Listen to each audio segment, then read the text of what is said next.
How's it going, Satchel? So the purpose of today's video is for me to get you ready for the fundamental movements that we're going to be doing for our exercise program. So I'm just going to be running through a quick demonstration of a few exercises that we're going to go through just to get you ready and set up so you can properly do them on your own. All right?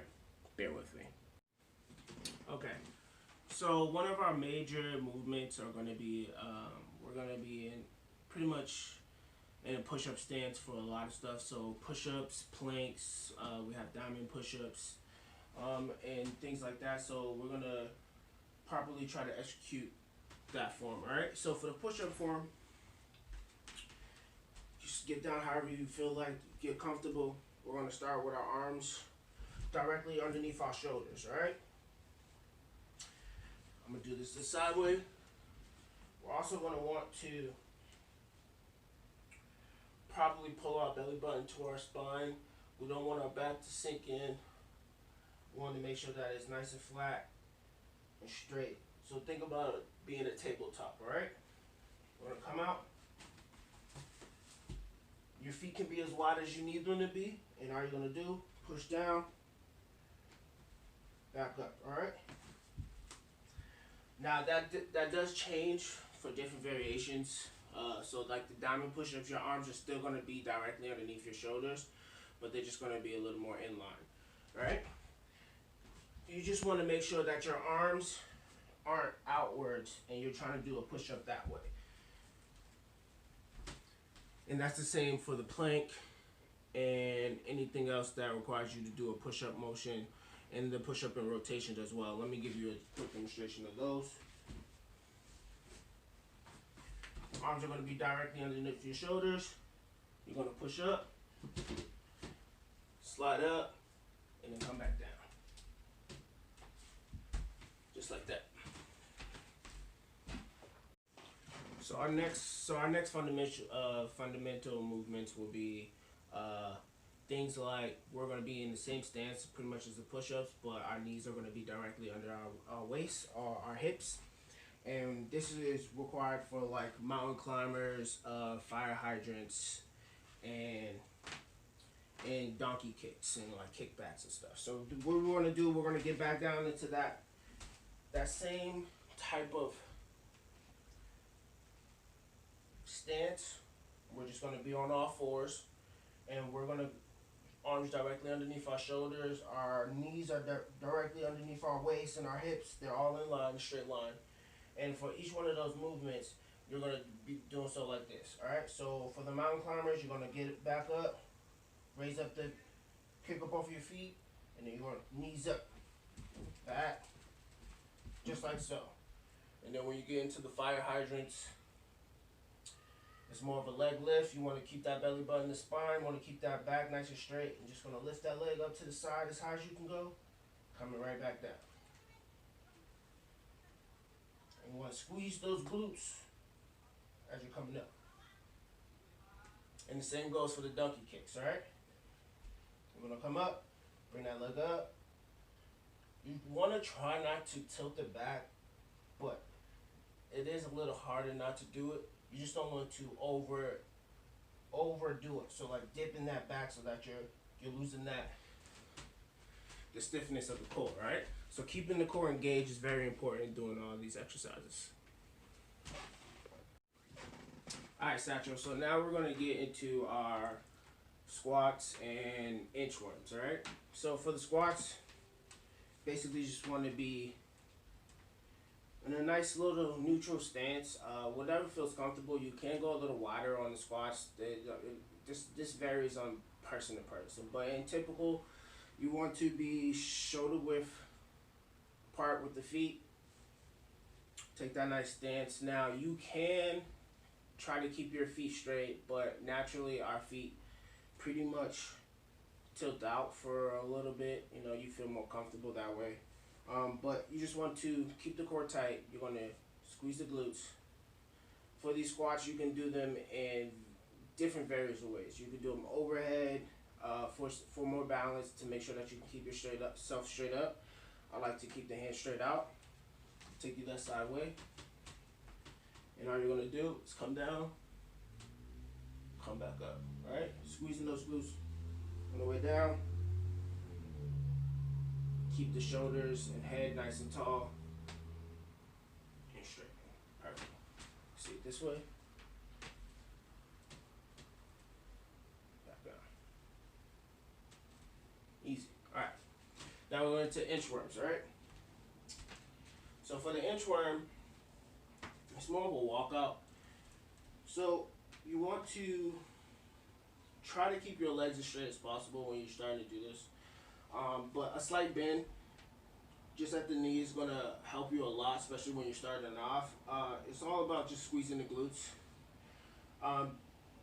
Pretty much you're getting to either a deadlift stance or anything where you're about to prep up to pick up something up, right? And we're going to do that. And the same thing applies for when you want to keep your arms directly underneath your shoulders, and then you're just going to walk yourself out, all right? You just want to make sure that your shoulders and arms are very stable and locked in, all right? So we're going to do this. Hands on the floor. Actually, let me adjust my camera so you can see me a little more. All right. So what we're going to do, try to keep these legs as straight as possible. Touch the floor, even if it's right now, my legs are as straight as I can get them, and I'm barely just, my fingertips are on the floor, alright?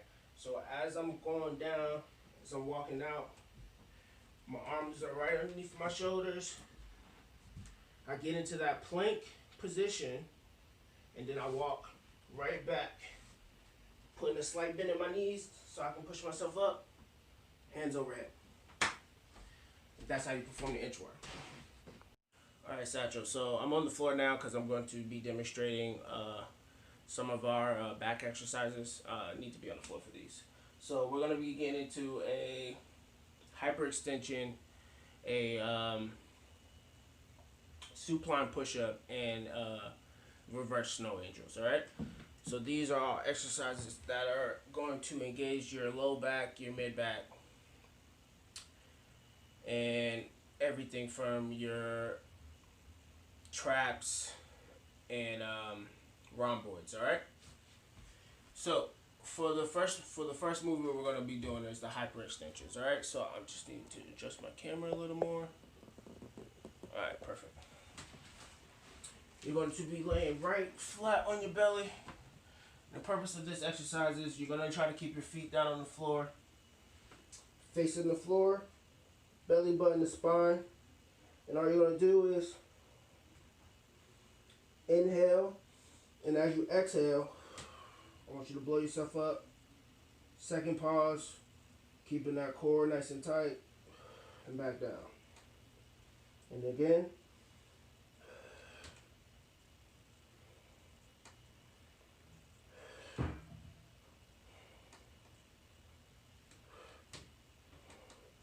Just like that. Alright. So now for the supine push-ups, alright? These are going to be focusing most on your rhomboids. You're just going to get down, pretending like you're doing a push-up in the air, but instead you're going to be lying straight on your back. What you're going to do is drive your elbows into the ground and push up. And squeeze your rhomboids, and you want to squeeze your shoulder blades together, right? You're going to hold that for a few seconds, release, go back down. Again, driving those elbows into the ground, release, come back. Now the whole key point to this movement is you want to keep your neck as loose as possible.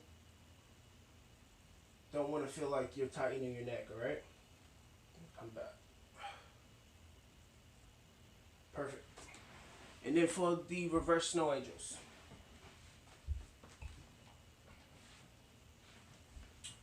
I have this thing in the way, but I can move it out. Alright. So the whole key point to this is you're going to keep your arms off the floor. They should be elevated. And all you're going to do is bring them back as far back as you can. and come all the way around to the front of your head, keeping that back nice and tight, and then back.